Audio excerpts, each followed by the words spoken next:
여러분, 사람들이 살아가면서 어떤 문제나 어려움들을 만나게 될 때에 도대체 왜 나한테 이런 문제가 일어날까? 내가 왜 다른 사람들이 그렇게 나쁜 소리를 들어야 되고 내가 왜 그런 일을 해야만 되는가? 이런 일들 때문에 마음에 고민하고 자기 마음에 따지다가 또는 하나님께 따지면서 시간을 보내는 경우들이 있습니다. 이를테면 잘 나가던 사업이 부도가 나는 경우들이 있고요. 가정의 어려운, 경제적으로 어려운 문제들이 몰려오기도 하고요. 사랑하는 가족 중에 한 사람이 사고로 다치기도 하고요. 또는 병상에 누워 있기도 합니다. 그럴 때 우리 마음속에 드는 생각이 어떤 것일까요? 다른 사람들은 멀쩡한데, 다른 가족은 괜찮은데 왜 나에게, 우리 가정에 이런 일이 일어날까? 이거 원인 찾다가 이것 때문에 심지어 원망 불평하고 삶을 내려놓는 경우들이 있더란 말이죠. 우리 주변에 보게 되면 일평생 이유를 찾는 것이 몸에 밴 사람들이 있습니다. 왜 그럴까? 이것만 찾아가는 것이란 말이죠. 그러다 보게 되면 더 나은 삶이 막히는 경우들이 많이 있어요. 하나님 말씀을 들어도 읽어도 그대로 받아들이지 못합니다.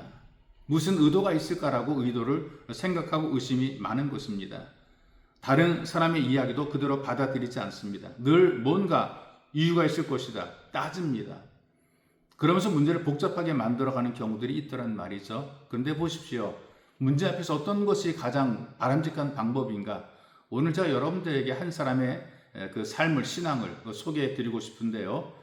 구약 성경 역대하 14장 11절에서 13절의 말씀을 보게 되면 절망적인 순간에 하나님을 찾았던 아사라는 유다 왕의 그 고백의 기록이 되어 있습니다. 제가 읽어드리겠습니다. 아사가 그의 하나님 여호와께 부르짖어 이르되 여호와여 힘이 강한 자와 약한 자 사이에는 주밖에 도와줄 이가 없사오니 우리 하나님 여호와여 우리를 도우소서. 우리가 주를 의지하오며 주의 이름을 의탁하옵고 이 많은 무리를 치러 왔나이다.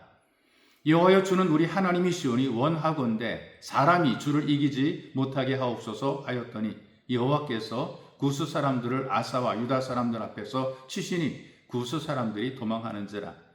아사와 그와 함께한 백성이 구스 사람들을 추격하여 그랄까지 이르매 이에 구스 사람들이 엎드러지고 살아남은 자가 없었으니 이는 여호와 앞에서와 그의 군대 앞에서 패망하였습니다. 노력한 물건이 매우 많았더라.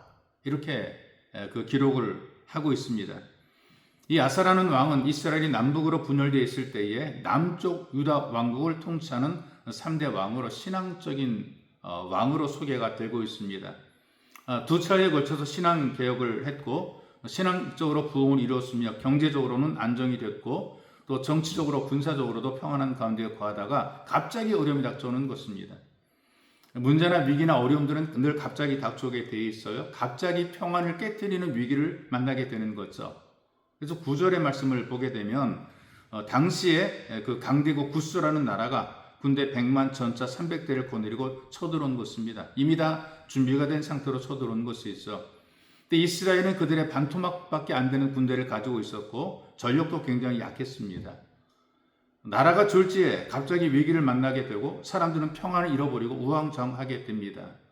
근데 이때 아사 왕이 왜 도대체 우리에게 이런 일이 일어나는가? 내가 하나님께 잘못한 것이 무엇인가 이렇게 따지지 않았습니다. 원망하지 않았습니다. 일단 마주 나가 진을 치고 도저히 감당할 수 없는 현실 앞에서 에라모리에다 도망하는 것도 아니고 하나님 앞에 간절히 믿음으로 기도하는 모습을 보게 돼요. 우리는 이 모습 속에서 배울 수 있는 중요한 교훈 하나가 있습니다.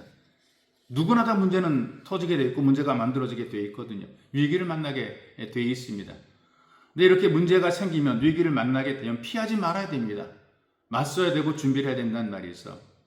자, 여러분 우리가 하나님의 말씀을 읽어보게 되면 위로가 되고 격려가 되는 말씀들이 많이 있단 말이죠. 하나님 우리에게 문제를 주십니다. 시험을 주시는데 감당할 만큼의 시험을 주시고 감당하지 못할 때는 피할 길을 주신다라고 말씀을 했단 말이죠. 그런데 사람들이 피할 길이 열리기도 전에 미리 포기해버리는 경우들이 있어요.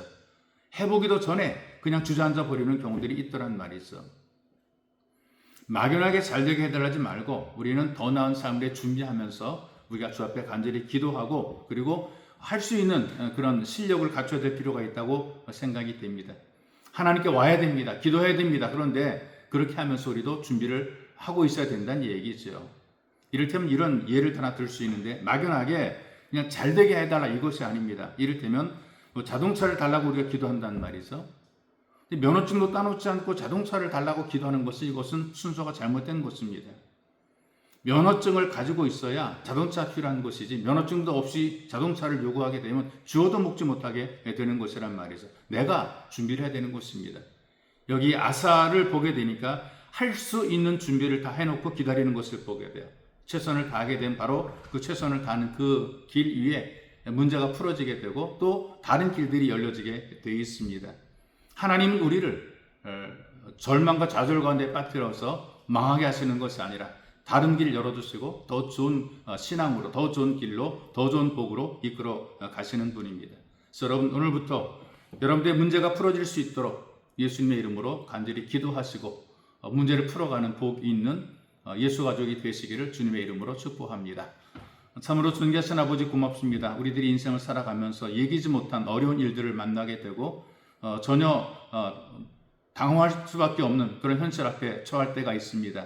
주께서 우리를 긍휼하게 주어서 우리가 갑자기 위기를 만나고 어려움을 겪을 때 이것을 극복해 낼 수 있는 지혜를 주시고 잘 준비가 된 마음가짐으로 하나님 앞에 기도해서 응답을 얻게 하시며 문제를 풀어갈 수 있도록 주님께서 우리에게 은총을 덧입혀 주옵소서. 위기 앞에 두려워하는 자가 아니라 담대하게 맞설 수 있는 용기와 힘을 허락하여 주옵소서. 보배로우신 예수님의 이름으로 기도하옵나이다. 아멘.